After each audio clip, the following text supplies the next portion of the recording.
Chaque jour, Charles et Carole vous présentent la leçon de l'école du sabbat.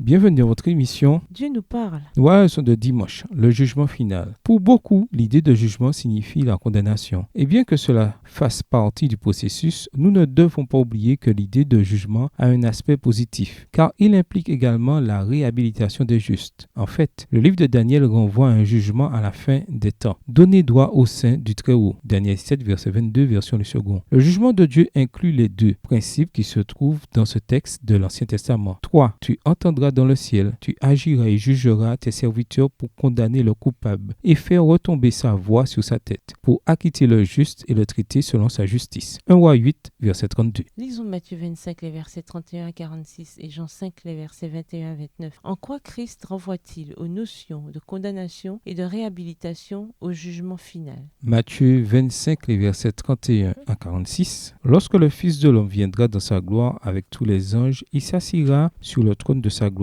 Toutes les nations seront assemblées devant lui. Il séparera les uns d'avec les autres, comme le berger sépare les brebis d'avec les boucs. Et il mettra les brebis à sa droite et les boucs à sa gauche. Alors le roi dira à ceux qui sont à sa droite, « Venez, vous qui êtes bénis de mon Père, prenez possession du royaume qui vous a été préparé dès la fondation du monde. Car j'ai eu faim et vous m'avez donné à manger. J'ai eu soif et vous m'avez donné à boire. J'étais étranger et vous m'avez recueilli. J'étais nu et vous m'avez vêtu. J'étais malade et vous m'avez visité. J'étais en prison et vous êtes venus vers moi. » Verset 37. Les justes lui répondront, Seigneur, quand avons-nous vu avoir faim et t'avons-nous donné à manger, ou avoir soif et t'avons-nous donné à boire? Quand avons-nous vu étranger, t'avons-nous recueilli, ou nu et t'avons-nous vêtu? Quand avons-nous vu malade ou en prison et sommes-nous allés vers toi? Et le roi leur répondra, je vous le dis en vérité, toutes les fois que vous avez fait ces choses à l'un de ces plus petits de mes frères, c'est à moi que vous les avez faites. Ensuite il dira à ceux qui seront à sa gauche, retirez-vous de moi, maudits. Allez dans le feu éternel qui a été préparé pour le diable et pour ses anges. Verset 42. Car j'ai eu faim et vous ne m'avez pas donné à manger. J'ai eu soif et vous ne m'avez pas donné à boire. J'étais étranger et vous ne m'avez pas recueilli. J'étais nu et vous ne m'avez pas vêtu. J'étais malade et en prison et vous ne m'avez pas visité. Ils répondront aussi, Seigneur, quand avons-nous vu ayant faim ou ayant soif, ou étranger ou nu, ou malade ou en prison, et ne t'avons-nous pas assisté? Et il leur répondra, je vous le dis en vérité, toutes les fois que vous n'avez pas fait ces choses à l'un de ces plus petits, c'est à moi que vous ne les avez pas faites. Et ceux-ci iront au châtiment éternel, mais les justes à la vie éternelle. Jean 5, les versets 21 à 29.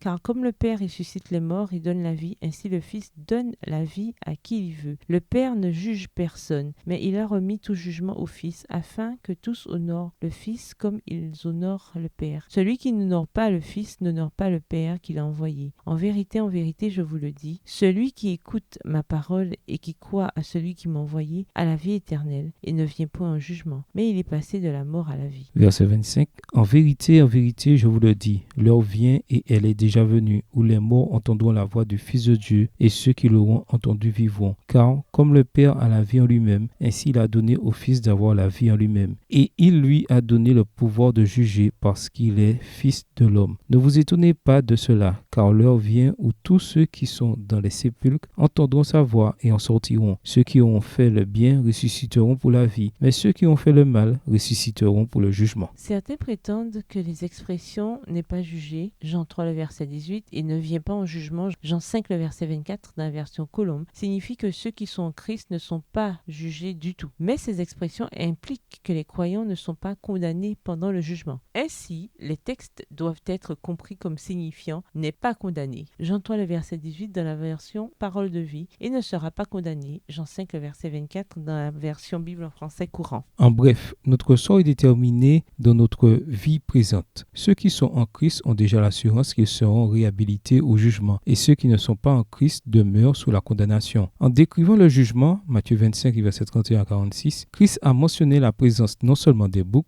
les méchants, mais aussi des brebis, les justes. Et l'apôtre Paul a déclaré de manière explicite, en effet, il nous faudra tous comparaître devant le tribunal de Christ afin que chacun reçoive le salaire de ce qu'il aura fait, bien ou mal, alors qu'il était dans son corps. 2 Corinthiens 5, verset 10, version second 21. Tout en réfléchissant au jugement, nous devons garder à l'esprit que nous sommes sauvés par grâce. Ésaïe 55, le verset 1, Éphésiens 2, les versets 8 à 10. Justifiés par la foi, Genèse 15, le verset 6, Romains 5, le verset 1. Et jugés par nos œuvres, Ecclésiaste 12, le verset 14, Matthieu 25, le verset 31 à 46, Apocalypse 20, les versets 11 à 13. La base de ce processus de jugement, c'est la loi morale de Dieu telle qu'elle est résumée dans les 10 commandements. Ecclésiaste 12, les versets 13 et 14, Jacques 1, le verset 25, Jacques 2, les versets 8 à 17. Nos œuvres sont les preuves extérieures de l'authenticité de notre expérience de salut et par conséquent, elles constituent les éléments qui seront évalués pendant le jugement. N'oubliez pas, il n'y a aucun décret arbitraire de la part de Dieu qui choisirait certaines personnes pour les sauver tandis que les autres seraient perdus. Chacun est moralement responsable de son propre destin. En définitive, le jugement, ce n'est pas le moment où Dieu décide de nous accepter ou de nous rejeter, mais le moment où Dieu finalise notre propre choix d'accepter Christ ou non, choix qui se manifeste dans nos œuvres. Au revoir. Et à demain si Dieu veut.